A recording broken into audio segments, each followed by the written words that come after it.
My dad just yells at the screen like the players hear them. Welcome to My Got a Podcast. I'm Jim Wood. In this episode, John Powell and I review Georgia's 37-0 rout of Arkansas. And if you stick around until the end, we hear about the game from some special guests. As always, remember to check out store.mygotapodcast.com to see our latest merch. And you can follow us on social media at My Got a Podcast. Finally, if you like what you hear, please subscribe, rate, 5 stars obviously, and review the show. If you leave us a review, you just might hear it on an upcoming episode. Now, let's join the conversation in progress. Well, Jim, how was the game from your perspective? You were able to attend. What was your day like? The day was good. So we headed down to my parents' house on Friday and spent the night there. Got in pretty late, so pretty much went straight to bed. And then, yeah, man, we left their house, I don't know, sometime before 10 and Saturday morning, drove in, parked, walked right in, ran into a couple of Twitter people. Actually, I don't know if I told you this. On College Avenue, I recognized he's the chairman. I know we've interacted with him a little bit. Chairman Mao, David Mowry.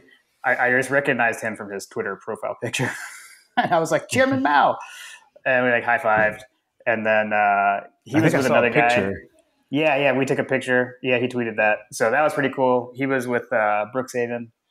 So got to meet those guys. That was fun. And then, went by where some friends of mine usually tailgate on North Campus, and they weren't there. And then we stopped by and said hey to Greg on the way into the stadium. So saw Greg again, saw Wise Dog, Army Dog, saw a couple of Twitter people. Now, so we were full family, right? So my parents, Kim and I, and Ella and Lily both came.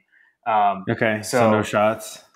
No shots. Just had a beer, got some waters for the girls. And it was funny because I think the girls were kind of weirded out by the fact that there were Twitter people that knew who I was and who my dad was. And they were just kind of like, what's going on? So that was kind of funny. But Greg was a gracious host again. And we got to talking and realized, he lives 10, 15 minutes from me. So we're going to try to meet up. Yeah, it's pretty funny. So yeah. So that was awesome. And then, got into the stadium before kickoff. I spotted 51-7 GATA because I had noticed from his pictures that he sits right behind me. He sits 6 rows back from me. So I looked for his hat because I knew what his hat looked like. So we talked a little bit. But anyways, the environment was just electric. For a noon kick, it was absolutely crazy. And just to give the best way I can describe how loud it was is, I had brought my Beats headphones again to listen to Scott Howard. And my setup, I was trying a new setup. I had a Bluetooth transmitter hooked up to my radio, and it just wasn't loud enough, so I couldn't hear them. So I offered it was so loud I could see both my girls were kind of having a hard time dealing with the noise. And so I turned to them and was like, if anyone wants to just put these on their head just for noise cancellation, you can. And they were arguing over who got the headphones. So I think that speaks, to how loud it was. Obviously, Arkansas starting off the game after we've already got a touchdown, right? We're up 7-0, and then they have two false starts before they even snap the ball. Obviously speaks volumes for it as well. So it was pretty awesome. It was loud. It was about as loud as I've heard it. It won't go down as an all-time loud game, because it was pretty much over in the first quarter. But that beginning of the game, to have that stadium be that loud at noon was crazy. I was impressed. The juice was loose. Yeah. It was like a night game. It was like a 3:30 game or a night game with the way the vibe in the stadium, or at least with the noise. That's definitely what it sounded like. I think I heard someone say something like it was the decibel level that it got to was louder than the whiteout at Penn State. Yeah, Holly Rose said that on the broadcast. Yeah. But yeah, it was it seemed like it was a good one. So mine was a little bit different than yours, a little less energy packed. So we packed up and rolled out of Hilton Head at about 8:45, 9 o'clock or so, and so the drive up, I was trying to watch game day, and you hit those pockets in between major cities, and it's like the cell signal just drops and dies. But anyway, I ended up, and my wife offered to. Well, she didn't offer. I was like, "Are you going to drive?" And she was like, "Fine." I was like, "I missed the first game. Can you give me this one?" I was like, I tried a little guilt trip, and so I got a little reprieve to be able to watch the game. My son was in the back. We've got the 3 rows on the escalator or whatever, and and he was in the back, and I was holding up the phone watching the game like this with the audio on the speakers, Right. Because the kids have their own little headphones for the DVD player, and so he was watching. He's Right. like, I can't really see, so I had to like bust out my laptop and like give it to him. So he had a nice laptop to view everything from. But yeah, it looked like it was pretty. Looked like they were pretty jazzed for the game on both sides, at least for a little bit on the Arkansas side. But then I think that they realized the medicine that was coming their way. Yeah, I mean, we just jumped on them. I'll say, like, I was definitely nervous at kickoff. I mean, when we talked last week, we didn't have any inkling of the fact that JT wasn't going to go. We did not know that. Did not know, and little did we know, like it was already decided that he wasn't going to go. I know, like, so yeah, Stetson said he knew on Monday, right? They told him on Monday that he was going to start. I am amazed at how locked down Buttsmere is this year. Like that, this stuff isn't getting out. That's pretty impressive. I mean, like I had butterflies at kickoff. Like I was nervous. I thought it was going to be. I was pretty confident when we previewed the game, but throughout the week, Munsoning sets in, and then for us, we found out the day of that we've switched quarterbacks. So I was pretty nervous. I thought it was going to be a 4-quarter game, when toe met leather, but it certainly was not. Yeah, no, it was very evident within the first few minutes that it was going to be a long day in Athens for the boys in Burgundy. Yeah, we got the Sam Pittman headset throw like on that first. Yes, that's what I texted you guys because I don't know that you guys saw it on the. I don't know if you guys saw it, but yeah, he definitely tossed his headset like substantial anger. Very much reminiscent of Steve Spurrier. It was actually a sight to behold because. It was actually at that exact moment that I was like, he knows what's coming. Yeah, I didn't notice. I didn't catch it in the stadium, like from our seats. But this morning I rewatched up through the blocked punt touchdown. I watched those first few series this morning, and it was I think it was on their first series is when he did it, when they're like either during all the false starts or somewhere in there. But I will say we ran the dang ball, right? And when we in the preview, you were asking, how would I feel if we got 125 yards rushing? And I said I wanted 200, and we got 273. With only 11 pass attempts, which that stat I didn't realize in the stadium either. It's so different being there as opposed to on TV. I mean, I knew we were running it a lot. But I also got to give, shout out to the guy like 4 rows back from me who was upset with the play calling in the fourth quarter when we were up 37-0 and he wanted play action passes. And I was like, buddy, that's not, that's not happening. It's pretty funny. But like, we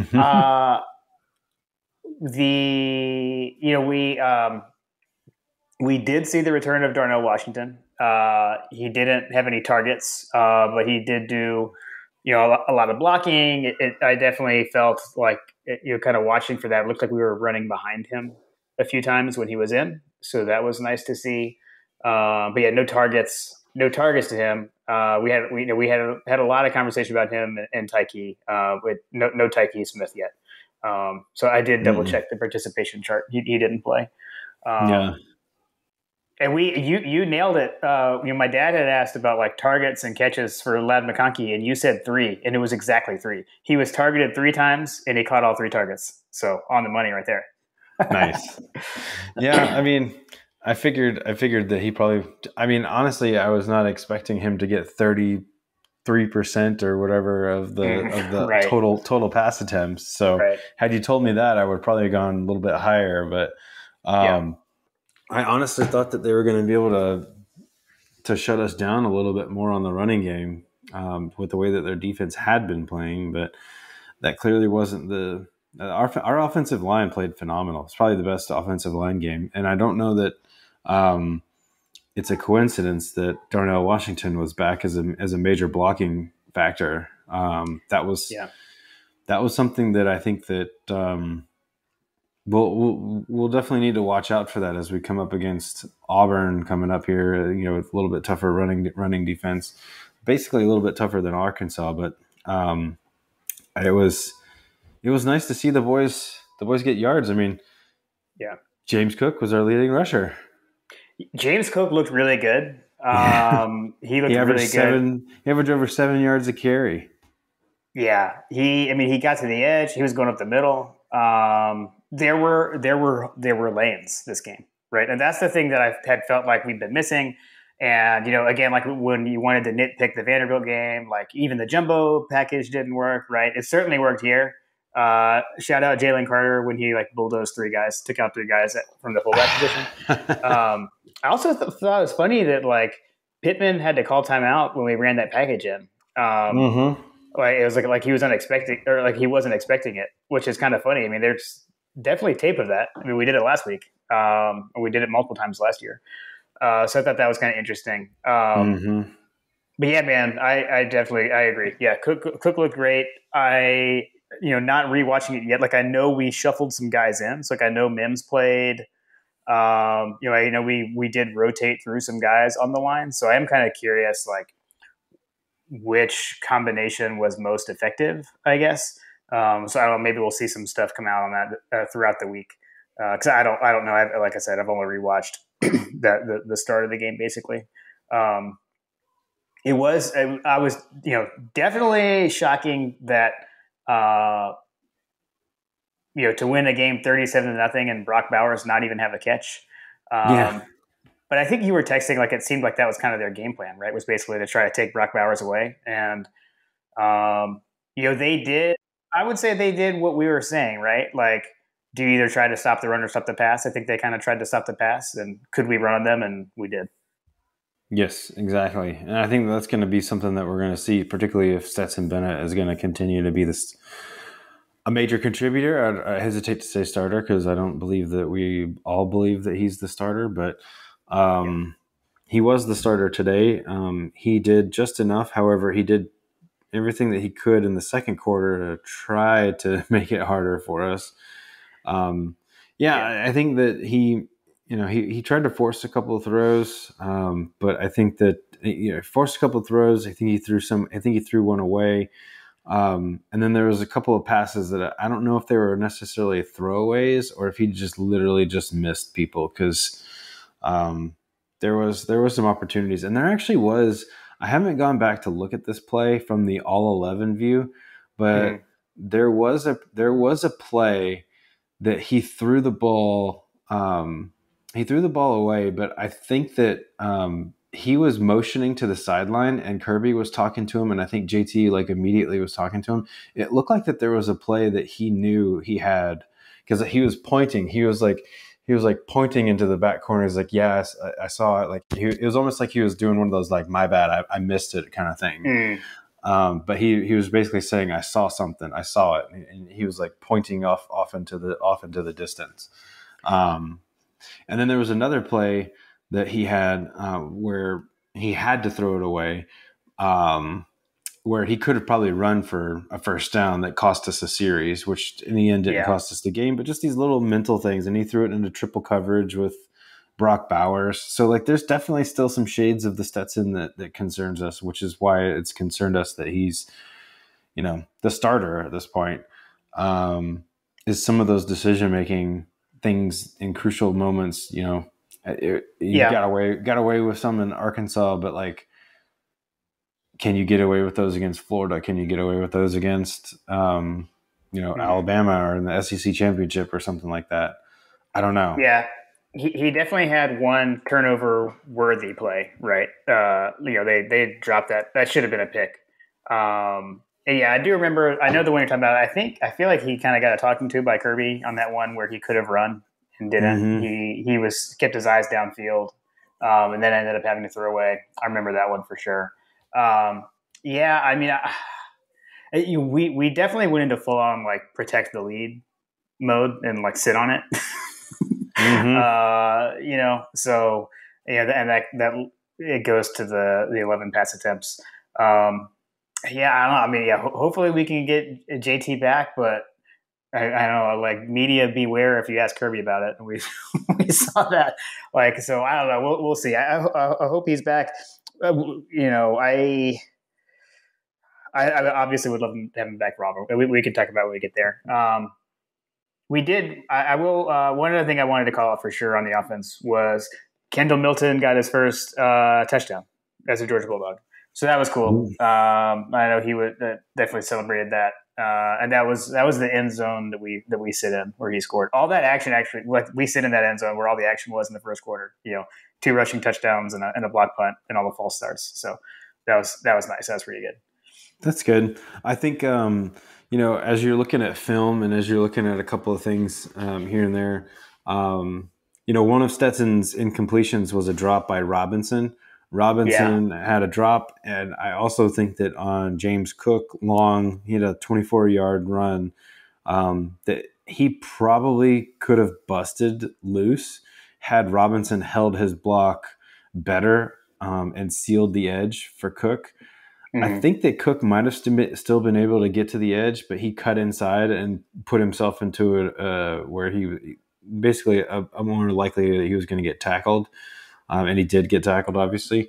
But I really had Robinson held his block on the edge there. I think that he could have bounced it outside, and he would have been gone. He would have been just straight up gone. Shades of Swift in the SEC championship game against Auburn, where he just ran to the sideline and just ran it down.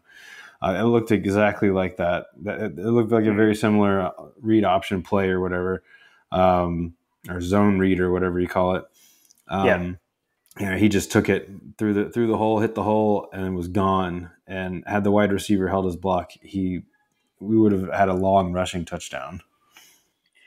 Yeah, I mean, we definitely left some points on the field with all the field goals, had the drives stall out. I mean, in the end, I suppose it did. In this game, it didn't matter, right? But it definitely feels like the offense is totally different with JT. You kind of wonder how different the game plan would have been. We've talked about take what the defense gives you, and I guess that's what they were giving us this week, but also different quarterbacks. So I don't know. We'll never know. On the defense though, like, I mean, and I was kind of getting on you because you kind of latched on to something we were doing the preview, but like I now see why, like, you were totally right around Arkansas's rush offense versus the defense they played, and you're basically like they ain't played anybody. Arkansas ain't played nobody with a rush defense like ours, and man, that panned out. The defense just, I mean, they are who we thought they were, right? Like, I'm not sure we've ever seen anything like this, like you and I, No, I mean, I don't think anybody's ever seen anything like this. I mean, can we? I think that depending on how the season pans out, right? Like up to this point, I don't know that there's been a better defense ever in the history of the Southeastern Conference. Like maybe in the NCAA, I don't know. I mean, how much better could a defense be than averaging like just a shade over 3 points a game through 5 games? Like how much better could the defenses that could beat Georgia's defense be. Right.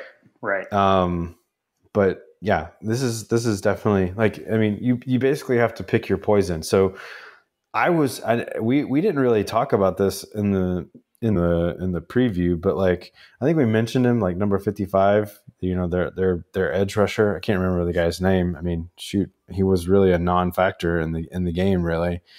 But there was, when you come up against games like that or teams like that, where it's like, okay, they've got this one guy on defense that's really good. Well, you scheme around that one guy. Well, with the University of Georgia, number one, you've got Jordan Davis that's going to be in on just about every snap, and there's nothing you're going to be able to do about it. He's literally going to be in the middle of everything, so you always have to account for him. Beyond that, it's all right. Let's scheme around Adam Anderson. Well, now you've got Nakobe Dean. Well, now you've got Channing Tindall. Now you've got Devontae Wyatt, who, frankly, I think was probably the player of the game for the defense. He was incredible. I mean, Devontae Wyatt, he was the leading tackler. Got a couple of sacks, I think, tackles for loss. I mean, it's pick your poison, and it's like, what do you do? Like, you got Nolan Smith, you got Adam Anderson, you got Nakobe Dean, you got Devontae Wyatt, Channing Tindall. There's nothing, you can't scheme around that. You have to basically just hope that your weakest defender can somehow match up, and chances are they're not going to match up. I mean, we're looking at, we're probably looking at 8-9 players on the defense right now that are probably going to be playing on Sundays. Yeah. And I do still think that, like, we're in this weird space now with as well as the defense is playing and as well as the team is playing, right? Where it's, we go between this, like, Georgia hasn't played anyone kind of deal, right? And so then it was like, well, Arkansas will be the first true test. And then we do this to Arkansas, and now it's like, oh, well, Arkansas was overrated. Like, so it's kind of in this weird spot right now. But, I feel like Arkansas's offense is pretty good. I mean, KJ Jefferson, that guy is a load. They basically had, like, the only play that was, like, super effective for them was they had that, like, kind of bunch formation out to the side, and then he ran a quarterback draw. I'm kind of surprised they didn't run that more. But I don't know. Our defense was just too much. And I mean, the pass rush, getting the pressure on Jefferson, making him uncomfortable, and then again, just the secondary, right? So the secondary that we were so worried about continues to impress. I mean, what they've been, run the ball, and then hit the long pass play. Like, that's what they've been doing all year, and that just never happened. Yeah. I was worried about KJ Jefferson and being able to contain him. I don't think that those worries were warranted. Obviously, that was kind of one of my wrinkles that could have thrown a wrench into our plans for the day, was if he went on some kind of Tebow, baby rhino, running through everybody kind of thing. But at this point, that's just no longer a concern for me. We literally manhandled that man like he was a rag doll. Yeah. Have you looked at their drive chart for the game? Punt, miss field goal, punt, end of game. Well, I looked at the drive charts for someone was kind enough to tweet out the drive charts for the Vanderbilt game and the Arkansas game combined. Oh yeah. Have you read that? I did see that. That's even worse. It's like, are you kidding me? Is this real? I mean, back-to-back shutouts for the first time since 1980, right? I mean, we've been seeing that stat float around. It's pretty crazy. Oh, and we got to give friend of the show, Tim Riley, sent us an observation. This one was good. So he said, excluding field goals, our defense and special teams have combined for 23 points this season, which is equal to all opponents' total points scored against us. So that's pretty. That's a pretty incredible stat. So We did. So we had the punt block touchdown in this one. So no interceptions. This is the first game we didn't have a pick. How crazy is that, too? So not that crazy. We only threw it 11 times. So no. First time our defense didn't get a pick. Oh yeah. Was this game? But when you're sacking the quarterback and exactly. I had mentioned in the preview that we're gonna find out how well Arkansas can throw the ball, and we found out they clearly didn't want to throw the ball. Yeah. Well, when you've got to rely on it, right? Like they couldn't do it. No. Yeah. I think that we basically provided a blueprint for everyone to go, which will be interesting to watch and see, like, is Arkansas as good as their ranking entails? Mm-hmm. We talked about this. We talked about this with some of our opponents, and this has been like the thing on Twitter lately is that Georgia hasn't played anybody, and it's like, well, they played this and this and this, and it's like, okay, well, we finally beat a top 10 team. Well, how good are they? I don't know. The season's going to tell us how good Arkansas really is, and I hope that they continue to have the success that they had early in the season, so that not only does it help us from our argument for any kind of college football playoff contention and comparison sake, but just for Sam Pittman. I mean, I think that he was gracious in defeat. He was gracious in defeat.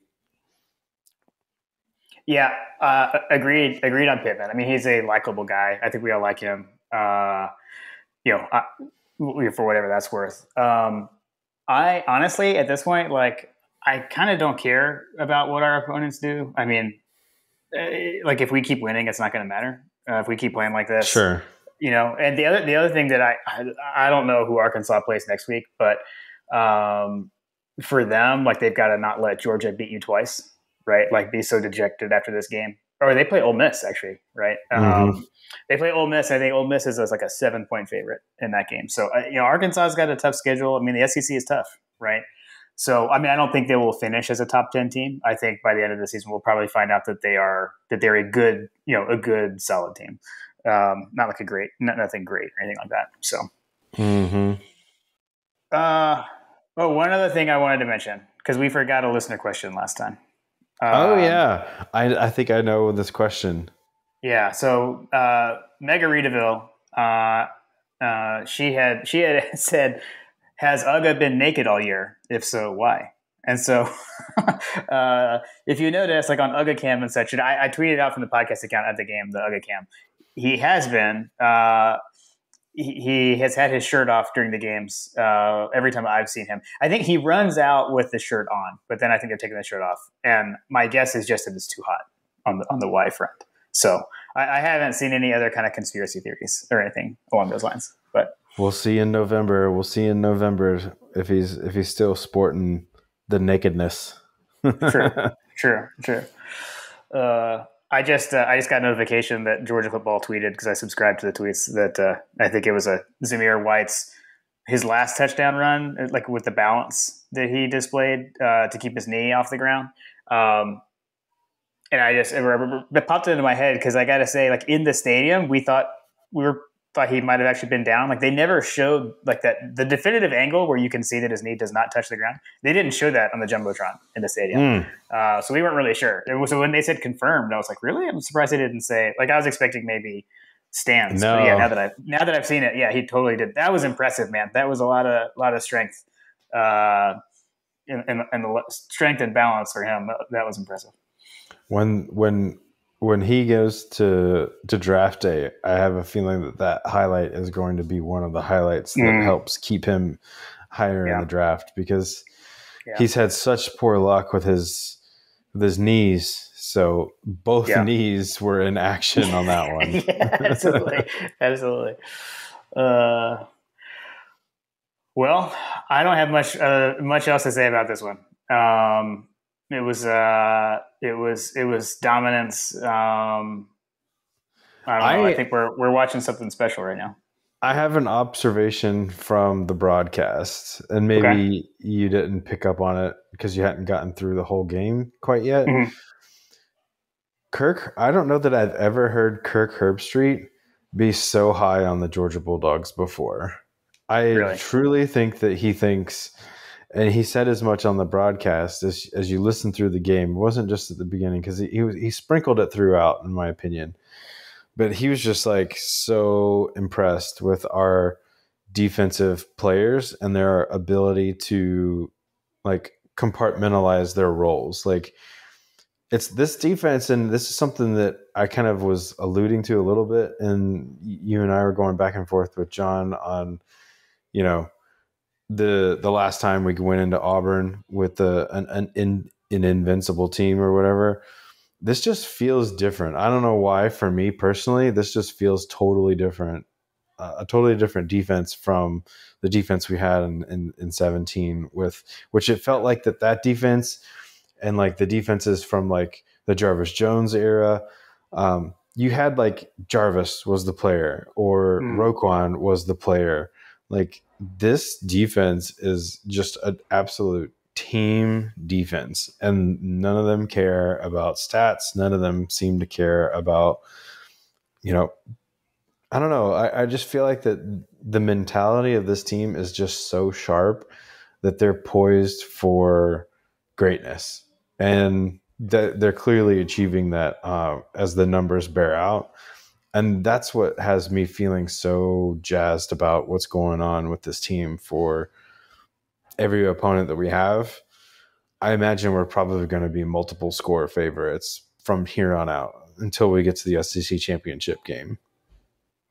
Yeah, I think that's fair. I know we're heavily favored against Auburn. I know that line already came out, so that'll probably continue. So Auburn beat LSU at LSU for the first time since like 1999. That was pretty crazy. Listen, Jim. I don't want to throw cold water on this, but I just have to say, I told you so. Yeah, you did. I told you so. You told it in episode 1 of my God a podcast. I just don't see the impressiveness of this win, because it came against a Coach Orgeron coach team in Death Valley. Not to say that it's obviously okay. Yeah, you went to Death Valley and you won, but I just have a feeling that as you look back in history of the victories that happened, it's kind of like, I don't know. It's just one of those victories that I feel like that as Auburn fans look back on, they'll be like, yeah, it wasn't that great because they sucked. Right. But congratulations, Barners, for doing something. I really hope that y'all are overhyped for the game coming this weekend, because you've got some real tough medicine coming down your throat here coming up on Saturday. Yep. And then Tech lost. That's always good. And always. Florida lost to Kentucky. So what a weird game. There are, we already knew that there were 2 L's in Mullen, and now there are 2 L's in Florida currently. Man. If Kentucky would have just run the ball, I think they would have won by more. They kept trying to get cute. It was like they had Jim Chaney in there getting cute occasionally. But anyways, there's a couple of things. There was a couple of things that they did in that game. Like, I don't understand why Kentucky went for it, and in some of these scenarios that they went for it. Like, then the flip side of it was like the second half, like going into halftime, like, I don't know what the hell Florida was doing. Like, Mullen just, I don't know, man. This guy is just such a clown, dude. Like, number one, he was laughing like the Joker coming down the stairs in the latest Joker film. Like, he was just laughing as he was going up to shake the hand of the guy that just beat him. Like, yeah, that's a weird picture. Yeah, it was so weird. Like, I was like, what is this? Does he even want to win this game? Because it felt like that all he did was try to lose the game. Yeah, I don't understand it. I don't understand it at all. And Lane Kiffin, Ole Miss seriously wet the bed, in my opinion. Like, dude, I don't know that I've ever seen a worse coaching performance than what I saw from Lane Kiffin. Apologies to you, Hunter, but like, I just don't think that I saw Like, I don't understand the going for it the way that he went for it. I know he tried to justify it with some analytics BS answer, but like the play calls that he made on fourth down on some of those things were just absolute, just abortions of offense. Like it was ugly and awful. Like the option, are you really going to try to run the option against Alabama on fourth down? No. Yeah, see, I miss all of that. I miss all that because we were driving. We did drive back to Charlotte after the game, so I didn't see much of Bama Ole Miss. Seems like I didn't miss a whole lot. So No, it was very similar. It was eerily similar to our game, only because like Lane Kiffin basically decided that he wasn't going to punt the ball. okay. I mean, they had two turnovers.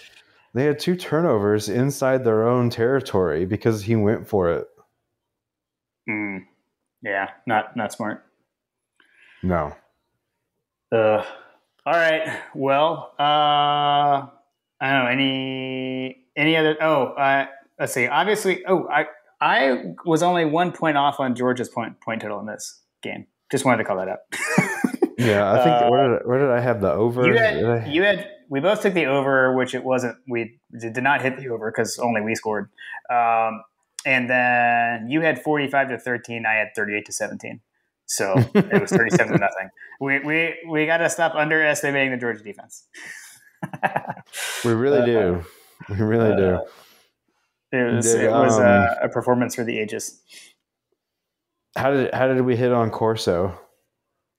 Oh, see, I don't know. See, actually, so one other thing I will say, like I had heard people mention or kind of, I don't know, I feel like the feeling was when game day switched to the bridge that they would be like showing game day on the Jumbotron, like when they were doing the picks or whatever. And they didn't, or at least like when I was in the stadium, like you could see the game day set on the bridge. But they never like did a simulcast, or anything like that. So I had no idea who Corso picked or any of that kind of stuff. So that's kind of a miss. Isn't that a miss? I don't know. I mean, my guess is that like they were, you're doing like, Bob O'Reilly and you're doing, Saturday Night's All Right. And like the team's running out and all this kind of stuff. Although I think that happened after. I don't know. I don't know. Maybe, I don't know. Like I went and got some stuff and was talking to some people pregame. I was in there. We were in there about a half hour before kickoff. I never saw it on the Jumbotron. So yeah, I don't know. My guess is they didn't want to mess with the pregame festivities in stadium. That was my best guess. So yeah, I have no idea how many people did. I think we did hit the under on bourbon breakfast references. I didn't see many. So. All right. Well, it was fun. I'm hoping to do another goose egg. I mean, bacon donuts are delicious. Yes. I'm also a fan of what are we going to go with? Chicken wing? War Eagle donuts? I don't know. Yeah. Well, they can't make. We'll get into that. They can't make up their mind on what their mascot is. So. Yeah. All right. It was fun. Yeah, and I'm glad you got to see it. You had much better viewing experience this week. So that's awesome. It's going to be interesting with soccer this weekend. I'm like patiently waiting the schedules for this weekend because the 3:30 game puts it in precarious territory for me. But yeah, for sure. We'll get there. Hey man, I'm glad you got to experience Athens. That sounds awesome. Go Dogs. Go Dogs. All right, so we got some special guests. A quick special segment. We got the most famous podcaster from I Got a Podcast, Carter Powell. And I love that. We've got my kids, Ella and Lily Wood. Ella is actually the creative art director of My Got a Podcast. I don't know how much we talked about that before. But so they came to the game with me and wanted to talk about it a little bit. How loud was the stadium when they blocked the kick? Loud enough that I had to wear noise-canceling headphones during the game because it was too loud. We shared them for like half the time. It was very loud. It was very loud. It was definitely a lot more quiet when we had the ball, though, because they obviously want to have communication.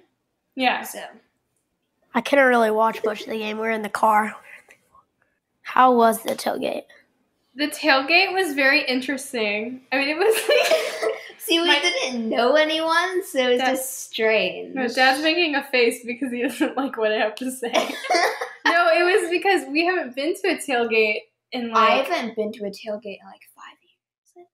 It's been 2 years, 2-3 years. 5 years. And it was mostly people, and I just thought it was really funny because everyone was addressing my dad by his Twitter name.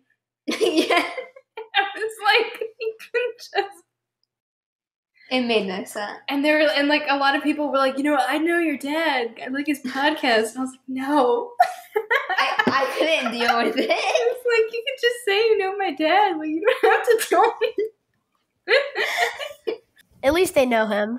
But it was nice seeing all these people. Yeah. I mean, one thing. They're all Georgia fans. They are all Georgia fans. That is good. They have that in common. And you can tell because everyone is wearing bright red.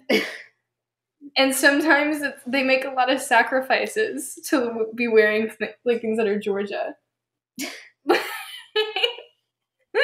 I've always wanted to go to a tailgate, but my dad won't let me go.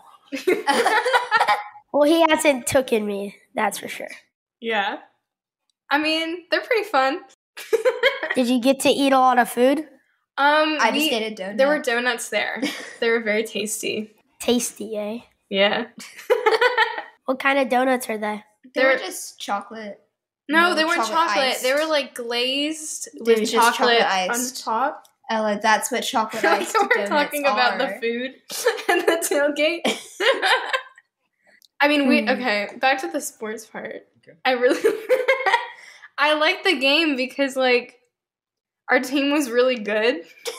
Yes, that's... And I feel like I'm used to, in past seasons, just, it not being that way. And us not doing this well the whole season. And I'm used to just leaving because I can't handle my dad just being like, no! I also can't handle him yelling at us and saying we can't talk. He's acting like... He's like, I'm so cool. I know.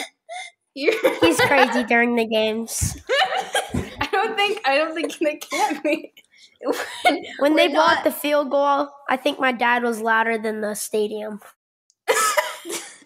Well, my dad says that he doesn't want to go watch it in the loft because we have a projector, and he said that if he watches it in the loft, probably when he jumps up, he might hit the projector and break it.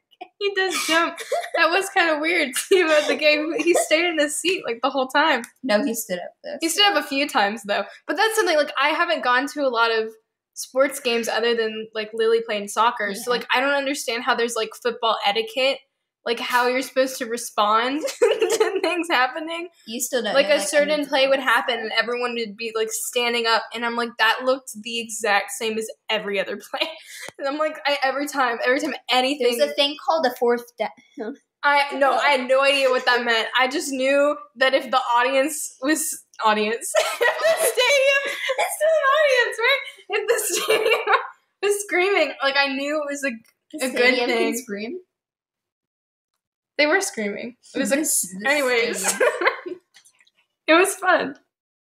Well, when you're a boy and you're that into the Georgia team, you're gonna know what player it is by their number. Yeah. I don't know how that happened. I only knew one person, and now they're not on the team. Who? Jake Fromm. That's all I knew. You don't even know JT Daniels? Wow.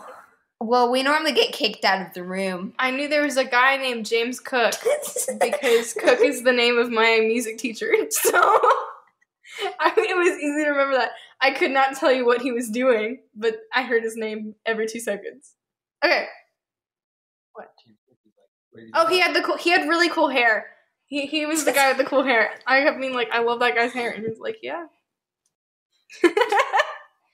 During the Arkansas game, there was a player that had just got back from their injury. Do you know what number Darnell Washington is? That's a very good question. I do not have an answer. I I don't know anyone's number. To be fair, I don't. My dad just asked me. Oh, well, that's not fair. That's not Okay. It was nice talking to you. You too. Go Dogs. Good dogs. What soccer team do you play for before I leave? I play for CSA. I play for SSA. Ooh. She had a game today. You had a game today? Soccer talk. Yes, I did. Soccer makes Did a lot you more win? sense to me than football. No, but we haven't really done that many games. This is like our second. This is our third game, so we still don't really know like everybody super well. So Okay. Right. Bye, I guess. I can't wait. So that was fun. I can't wait because I couldn't hear Carter. I don't know. There were I some of couldn't hear the anything. some of the react. This is going to be an adventure when I edit it. I'm kind of worried about some of that stuff. I couldn't hear. My kids were like, when my dad watches football at home, he kicks us out of the room and like all this, like not true For things. me, it's more so I leave because I can't handle it. Yeah, The Ella, I get kicked out. The energy is Whatever. not great. I don't kick you guys out. Martin, can They I don't get like being around me impression- 'cause I get so impression stressed of out. What he goes like this. Just like you're not going to This is their imitation of me. What do I do? What do I do when I get mad at football? Like a dolphin. Yells at the screen like. My dad just yells at the screen like the players hear them.